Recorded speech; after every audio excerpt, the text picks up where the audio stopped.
Welcome to this edition of the Beef Roundtable. This month, we will explore the topic of how maternal nutrition affects fetal development and subsequent offspring performance. I'm Dr. Ron Lemonade, your beef extension specialist at Purdue University in West Lafayette, Indiana. The Beef Roundtable is available as a video at both the Beef Magazine and www.beefroundtable.com websites. And it's also available as a downloadable MP3 at beefroundtable.com. And I'm Bert Rutherford, Senior Editor at Beef Magazine. Our first guest for this edition of the Beef Roundtable is Dr. Ron Scott. Ron grew up on a diversified farm in north central Indiana, where he and his family raised cattle and swine, row crops, and hay. Ron holds a bachelor's in animal science from Purdue University and a master's and PhD from Oklahoma State University. His graduate work in beef cow supplementation led him to a career with Purina Animal Nutrition, where he is director of beef research. His focus there is developing life cycle supplementation strategies that increase animal performance as well as produce profitability. Our second guest is Dr. Kim Vonnahme. She was born and raised on a grain and livestock farm in west central Iowa. She studied animal sciences as an undergraduate at Iowa State University, moved to Oklahoma State University for her master's, and then on to the University of Wyoming for her PhD.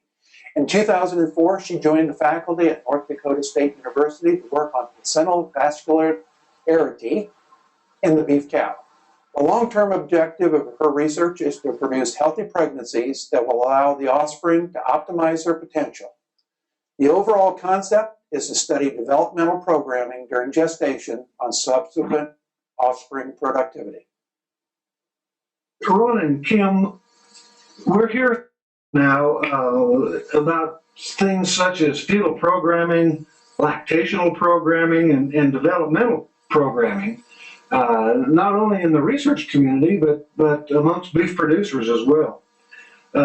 Give our audience a historical background on these concepts and why they've become such an active area, not only within the research area, but amongst beef producers as well. Yeah, that's right, Bert. And a lot of the information that comes to us from the livestock side actually originated with humans. Now we know we can't do research on humans. If we do, it's kind of frowned upon, but what we do on the humans is look at what's called epidemiological information. So they look at groups of people on some of the influences of their life and compare it to others. And what they found was a doctor in England, his name was David Barker. He found that there was a relationship between low birth weight babies. They died early, but their siblings, when they became adults, had a very, very high incidence of coronary heart disease. And so that began this whole emphasis around what we call today fetal programming. And it led to some more work looking at something that was characterized as the Dutch hunger winter, something the Dutch winter hunger, which was during World War II in Amsterdam in 44-45. The Nazis actually barricaded the city, blockaded the city. There's no food going in. And so the city had to ration the amount of food or calories that they had. Well, it was about a 3-month time period. And 3 months is approximately one trimester. So there were ladies who were already pregnant when this hunger shortage occurred. And then there were ladies who became pregnant either in the first or second trimester. So they followed the children who were born from these ladies who had differences, whether they had shorted nutrition first, second, or third trimester, and they found that different diseases actually occurred in those kids when they became adults. And so, for example, coronary heart disease is common for those who had poor nutrition. Moms had poor nutrition in the first trimester, second trimester, had things like glucose intolerance, third trimester, more lung issues and things like that. So all these different diseases occurred because of the developmental period was compromised. And because of that, a lot of emphasis now has been placed on livestock. And so folks like Dr. Vonnahme are aggressively working towards that area to help us out. Yeah, and I think just to add to that, livestock producers have known from a really long time that if you have a low birth weight animal, they're going to be poor viewers, and they're going to take a little bit extra effort to help them get over the hump. And we know too sometimes it's in the twinning. So in sheep or even cattle, those twins, they've had to share all that nutrition while they were inside mom, and so that their growth trajectories are hindered a little bit as well. So in the past, we've known this, and producers have been very astute to know that there's certain things that go on that could impact their livestock growth after they're born. But it was because of David Barker that really put a name on it and really gave us a thing to study. So we've been looking at that in our livestock species as well. So let's spend a little time talking about what happens between conception and birth in terms of the maternal side of that pregnancy. And can you develop a timeline of what you think might be critical tissue development on the maternal side? And then we'll follow that, and then we'll come back with the fetal side here in just a minute. But let's talk about the mom side of the equation.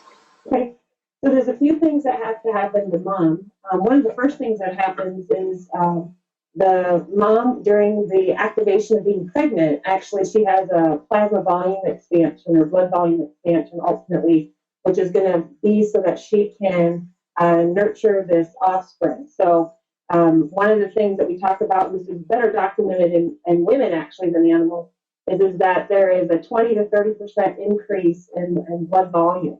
So not only do you have to keep blood going to the mom's kidneys and her adrenal glands and all of her body organs, but she has this growing calf inside, and she needs to provide enough nutrients and blood to this developing uterus.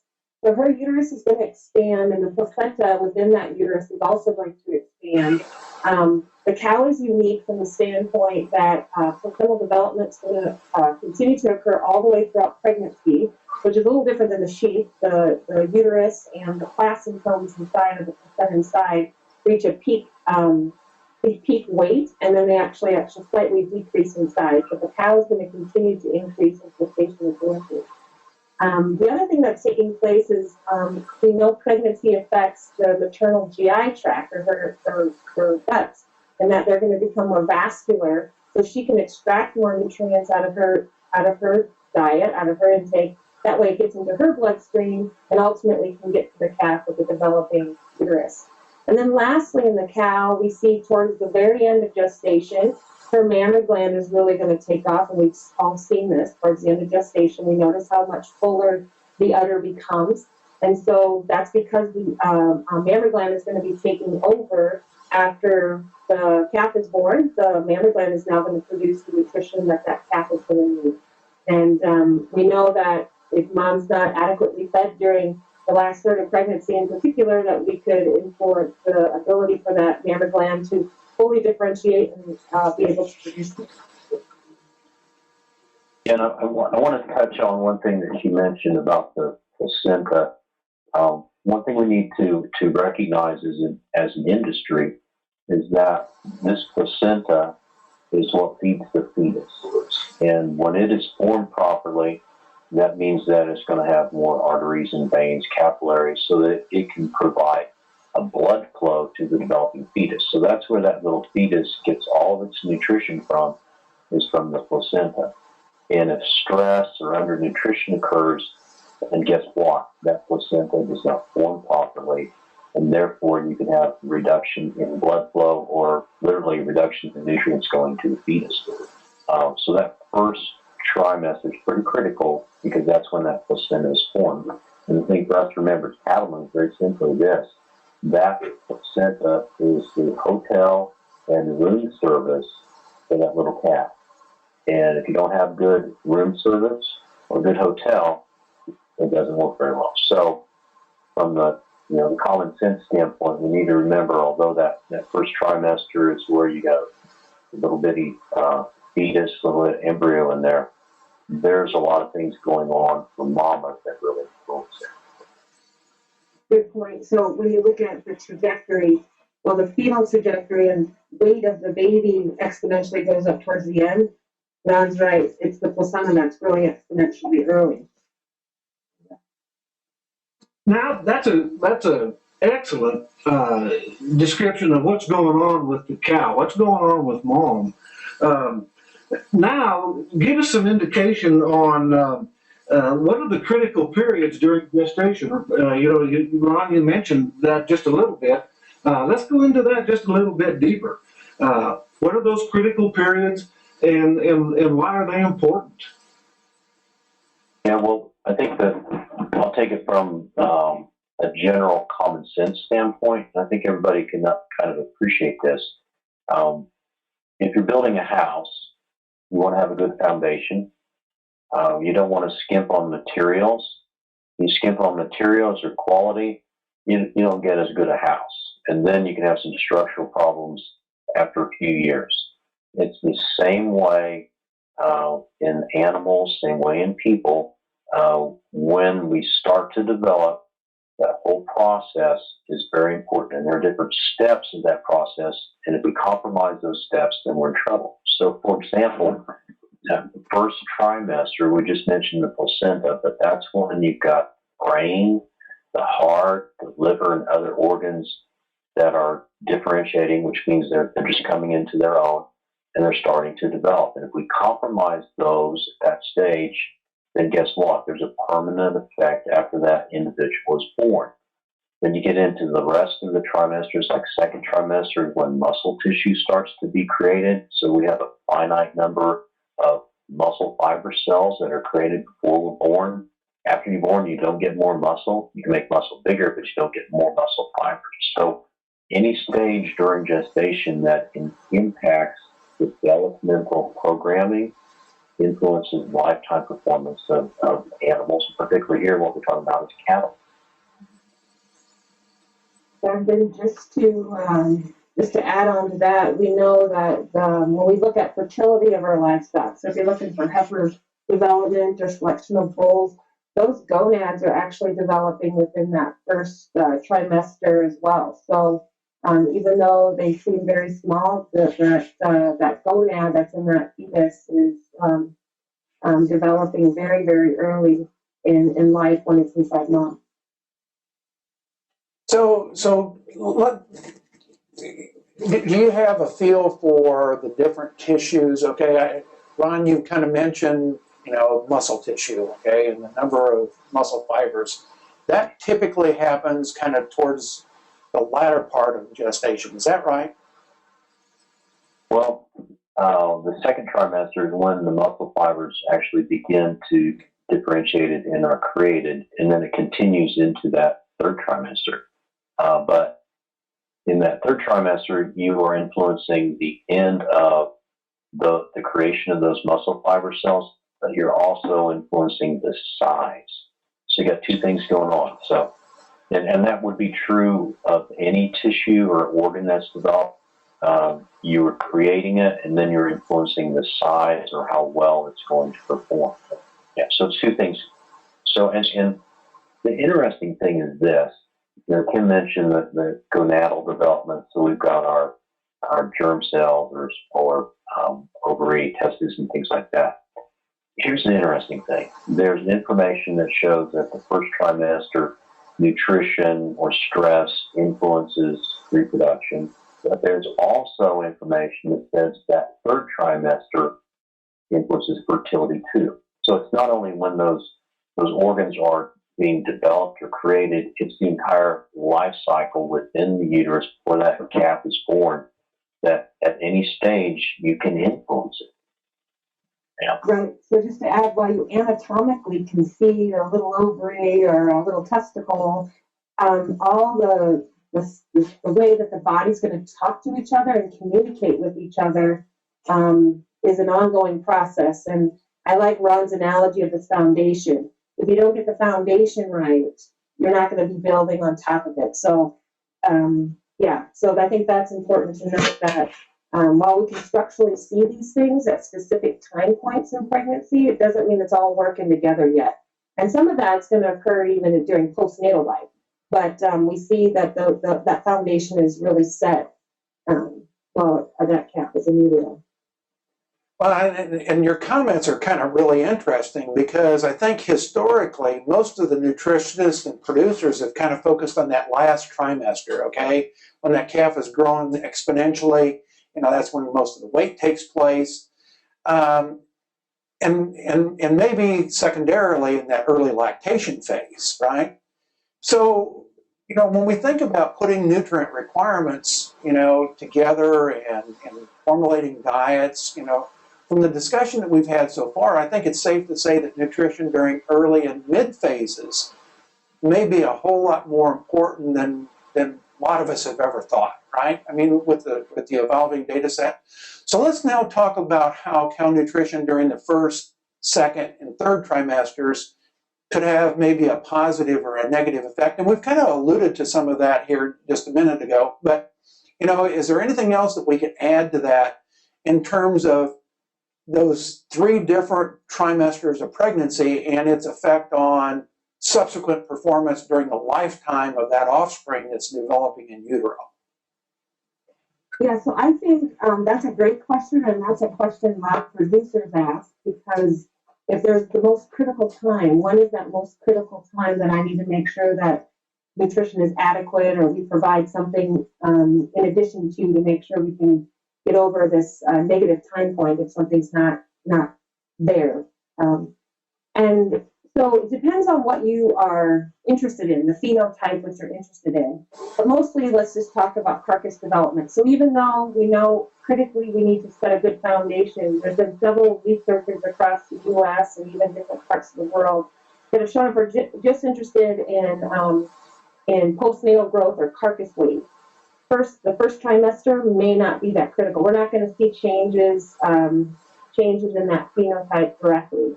It's when we start talking about mid-pregnancy and late pregnancy, and sometimes it's really difficult to pinpoint the exact day because there's like this overlaying time, right? So not everybody's doing this on the same day.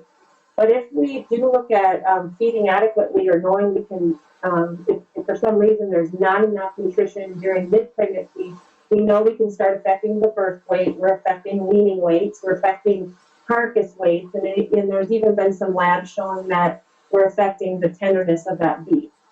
And then there's more data to show that during the last trimester, we can influence marbling of that carcass. So there's kind of this continuum. And again, the phenotype, if we look at just carcass outcomes of that offspring, I would then hedge to say mid to late pregnancies are your most critical times.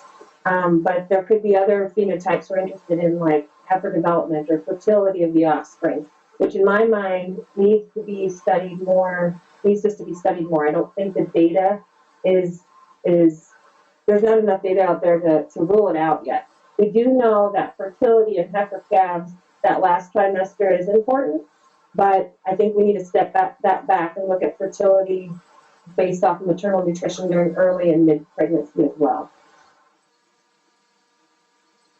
Yeah, and to follow up on what Dr. Vonnahme commented on, how do we apply that to our cow herd to ensure that we're doing the right thing for the cows? Well, think about this. How many days of the year is that cow eating just for herself? Think about that. How many days a year is she eating just for herself? Well, if you're managing your cows based on recommendations, it should be 0. She's either pregnant, she's either lactating and pregnant, or she's pregnant and lactating and eating for herself too. She's eating for 2 or 3 every day of the year. And because of that, we have so much maternal stress throughout the year when she's pregnant. So think about this. You have to work backwards when your cows are calving. So if your cows are spring calving cows, what did they just go through? They just went through a tough winter. What happens in the winter? Cows lose weight. That's not good for the developing fetus. If you're calving in the fall, what does happen? Heat stress in the summertime. Nutrient flow is diverted away from the fetus, and it's towards heat stress, making the heart beat more fast, trying to dissipate all the heat. So there are all kinds of environmental stressors every season that cows have. Right? So it's a tough world for a mama cow that's pregnant. So whatever we can do to help ensure that she has a consistent plate of nutrition is very positive. So think about that. You know, if you go outside and it's pretty cold out, you're not feeding cows, porch quality may not be as good as it should be. Well, is that the right decision? Probably not. We need to feed them again. I think that's an excellent caveat to all the rest of this, okay, is that, you know, the consistency of a plane of nutrition becomes maybe more important than we ever thought. You know, producers kick cows out on corn stalks and they may or may not supplement, all right, during that second trimester of pregnancy, and there may be some consequences to that kind of a management strategy, okay, without proper supplementation. And that's not just energy and protein, but I think we've got some data that exists that mineral nutrition is also another piece. And we typically think about supplementing energy and protein, right? But minerals, and so any comments on that? So I'm just a physiologist, but I have a growing appreciation for these minerals and vitamins. It actually kind of blew my mind when even some trace minerals, which we've done a lot of work at NDSU looking at selenium and the effects of the soils in North Dakota and parts of South Dakota are very rich in selenium. And we're seeing that in our sheep models anyway, and we have not done this in beef yet, could potentially be protective when nutrient availability might be lowered. So those are some things that we're continuing to investigate. So that trace mineral is of great interest to us up here. But yeah, there is other work in other species with that. But I'll turn over to the nutritionist so he can add a little bit more to that. Yeah, so one thing we need to remember is that there are processes, biological processes across species that are what we call conserved, which means if something is true in pigs, it's true in cows, it's true in humans. And one of those is this demand for nutrients by the fetus creating the placenta. And you think about humans, if my wife gets pregnant or a lady becomes pregnant, what's the first thing the doctor tells her to do? Well, she goes out and you're supposed to buy vitamins because there are missing nutrients for that fetus, particularly folic acid. And if you apply that to the cow herd in the U.S., what's the first thing that a cattleman does when his cows get pregnant? Nothing, right? So as an industry, we probably need to think about that paradigm, think about, well, am I going to do anything different for my cows now that it's breeding season? They just got pregnant, or I'm trying to get them bred? Because there's a lot of information out there across species that says this time period is pretty vital for the development of that fetus. So the trace minerals is important. I think the challenge we have in the industry with mineral nutrition is we tend to think that, well, I don't need to have it out there every day. You know, it gets wet. I don't need to replace it, or they'll eat it. Remember that little fetus is growing every day needs nutrition every day, just like a pregnant lady, her little baby needs nutrition every day too. So it's the same thing. So we need to think about that.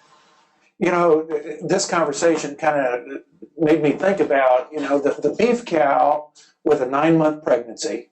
All right, we expect her to calve every 12 months. The beef cow, compared to other species, okay, is a little bit more challenging, I think, because, you know, some of the other species, sheep, pigs, could have some breaks, okay, and where they are truly run, as you kind of described, just feeding themselves, all right?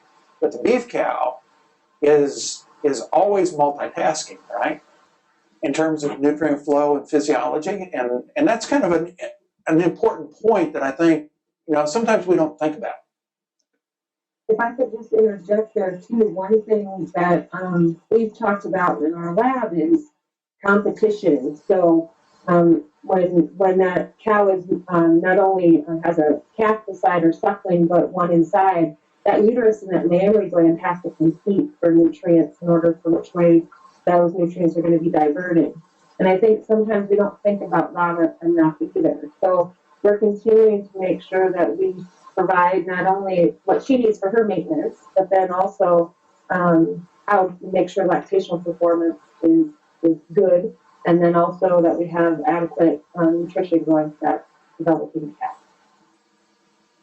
You know, we talked about minerals and some things like that, but looking at it from a cattle producer's perspective, and looking at first, second, third trimester, is it more an issue of just general undernutrition, or providing an adequate plan of nutrition throughout pregnancy, or are there other specific nutrients that are really a concern?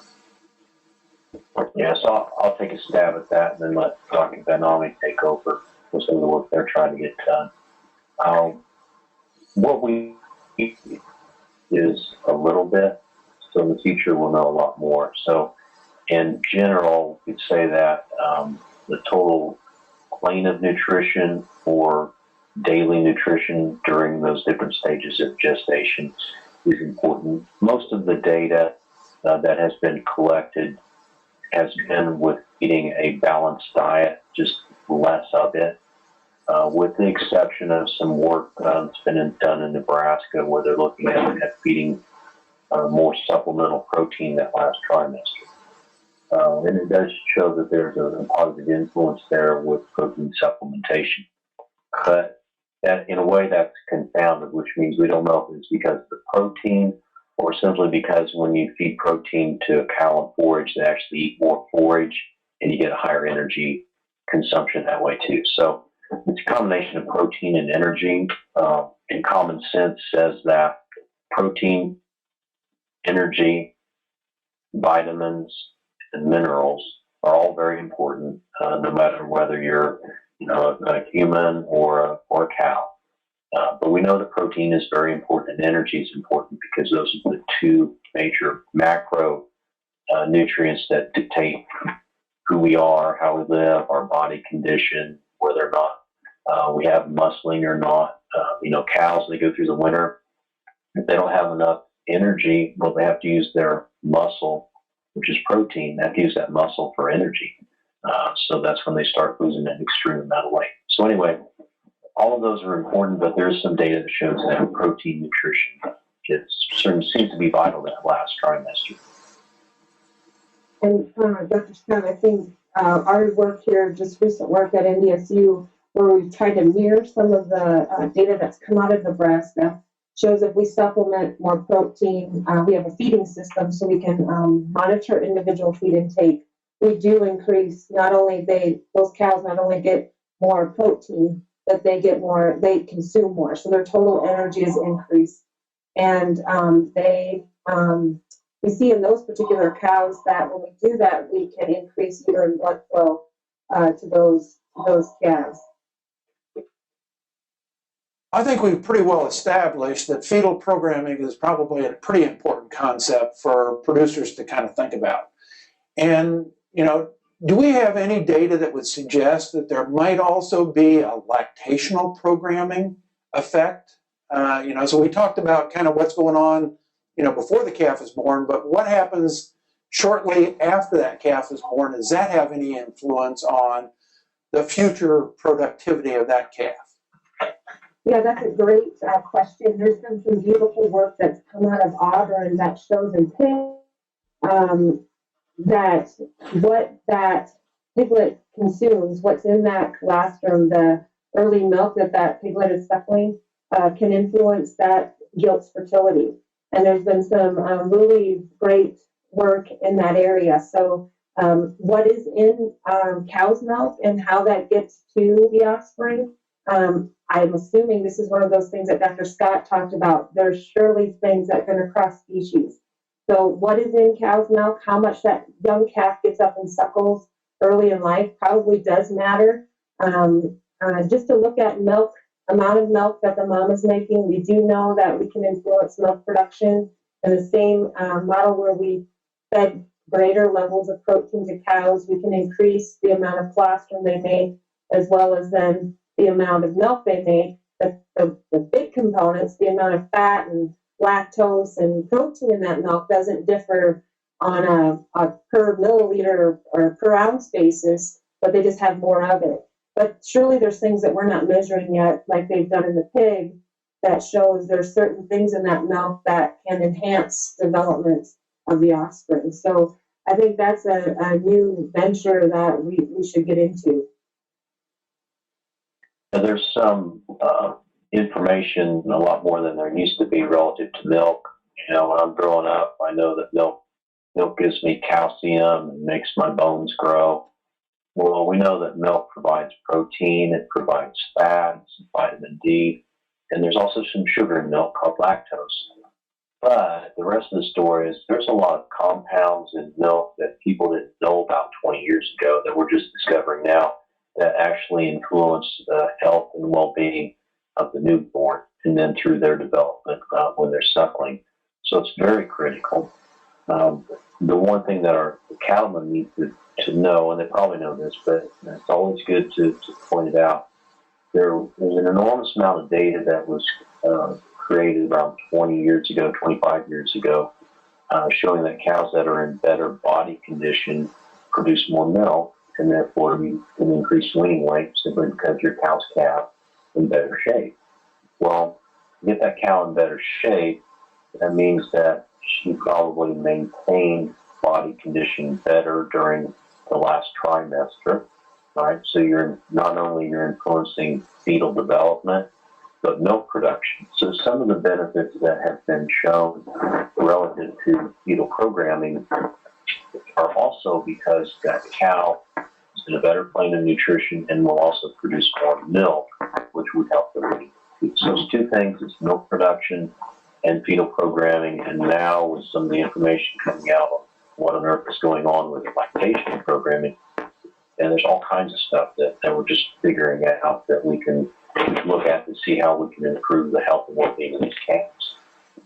And I think, to add to what you just said, Ron, just a real simple example that I think producers can kind of relate to, and that's colostrum consumption, right?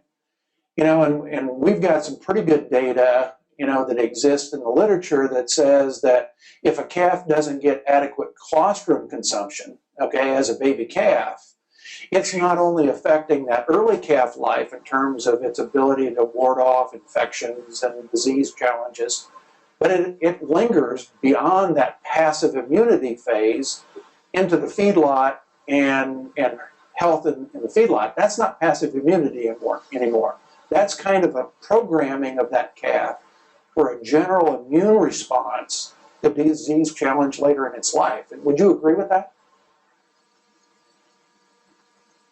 Yeah, I totally would. I think that it's kind of mirrored. I think that when we start looking about how mom's not done taking care of that offspring until weaning time, and so there's surely things that are going on not only in utero, but then hopefully there's some intervention since then. So maybe there's some adaptations by the mammary gland and its ability to nutrients. But yeah, that calf could be down the same trajectory depending upon not only what mom was fed in utero or what mom was fed while she was pregnant, but then during early lactation. And yeah, I think there's nobody who would doubt that those effects continue to linger on all the way until more as that animal ages. Let's take the discussion from the feedlot back to the pasture, and I think it's fascinating that we see those implications, if you will, show up in cattle on feed, and also even into from those heifers, even into their calves, into that second and third generation. So let's take that back to the pasture.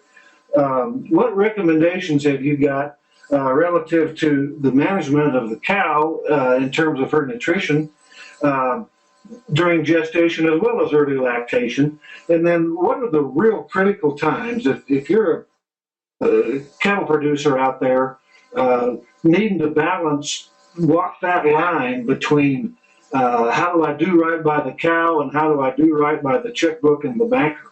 What are the real critical times there in terms of making sure that your cows are receiving the nutrition that both they and the fetus need.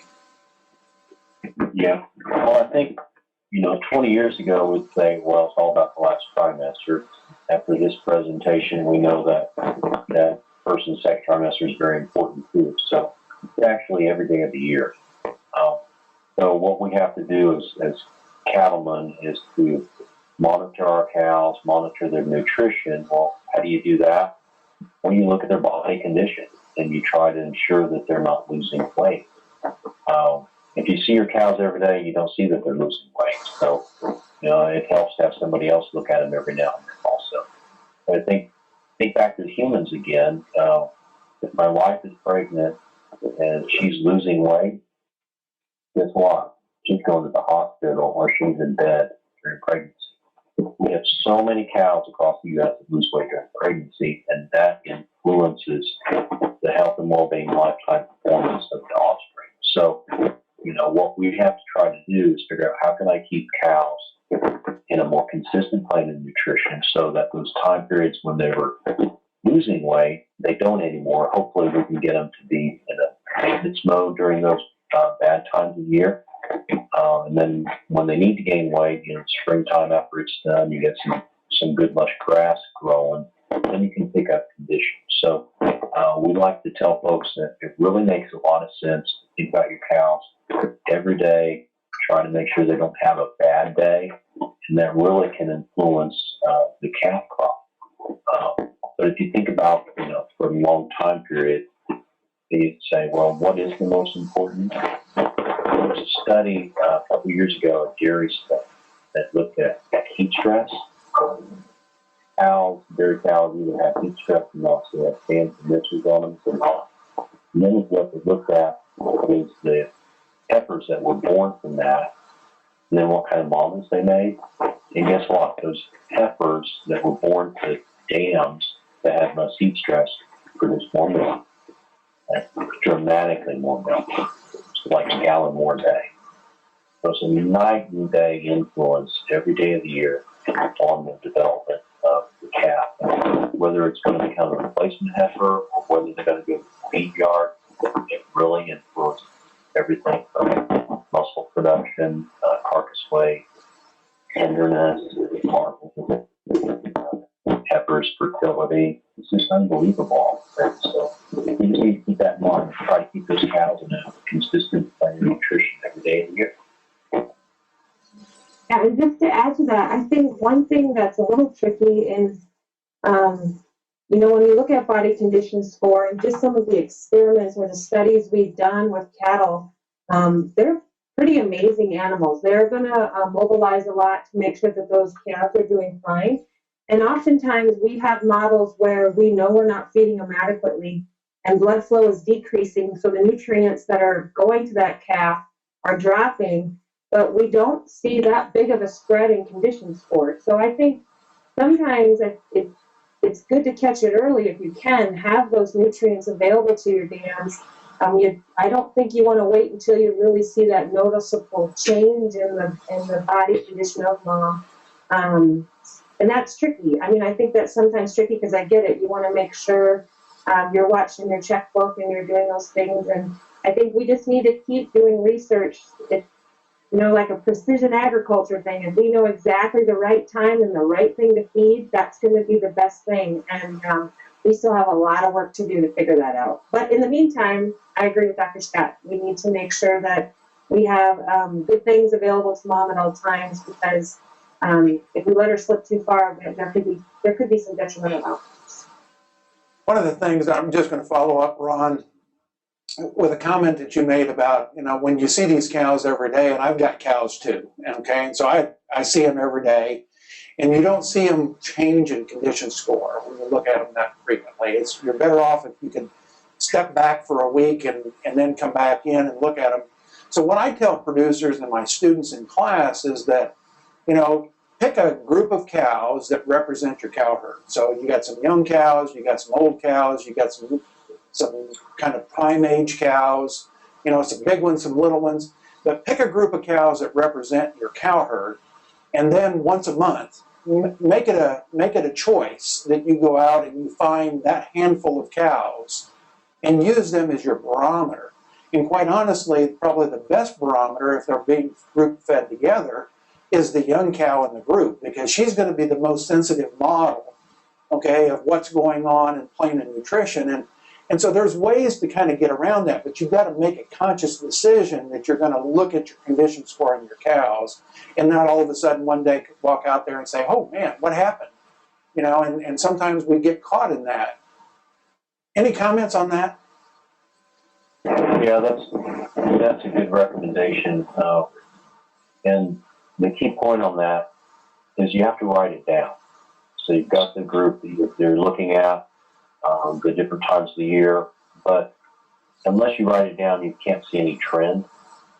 So, you know, they were 5.5 in December, and then in April they were 5, in June they were 6. You don't really remember throughout time what was going on, particularly if you've got a group where they're fairly consistent. So it's important to write it down so you can see those trends. You know, one thing that we try to do, some people don't get out and do that as often maybe as they should. So we try to give a recommendation. You're not going to do it every month. At least try to get it before crucial times of the year. So you want to get something done right before calving. You want to get something during the breeding season, kind of mid-year, during that late part, right before you wean, and then going into the winter also. So those times of the year tend to be the crucial areas relative to the environment, what's going to happen next. And like Bert mentioned, you got to plan, because you got feed costs and supplementation costs. You don't have enough forage. What on earth you got to do? Well, if you know that your cows are sloughing body position, they're going down, and you have to buy hay, well, you better buy better hay this year than you did the year before, because if they're in poor condition, then the hay resource is really critical. So monitoring conditions, understanding your feed resources will really help you manage your wallet. You know, and it seems to me, Ron, you know, everybody has one of these. And you can take a pretty decent picture with your cell phone. Seems to me this could be a pretty handy tool in monitoring body condition. Just as you're out there looking at the cows, take a picture or two, and then look at that in addition to the records that you keep. Would something like that work? You can. However, one of the challenges we have when you take pictures of cattle are shadows, and it's hard to tell body condition sometimes from the details from a picture, particularly if they're black cattle, because of the shadows. But at the same time, you can easily tell, you know, condition score 4 from a 6. It's sometimes a little more difficult to tell a 5 from a 5.5, for example, with the camera. But in general, you're exactly right. You can take a picture of a group and kind of get an idea of what's going on. So that's a good recommendation. Well, that about wraps up this edition of the Beef Roundtable. Bert and I would like to thank our guests, Dr. Kim Vonnahme and Dr. Ron Scott, for sharing their insights and experience with fetal programming in the beef cow. Please join us again next month for another Beef Roundtable discussion.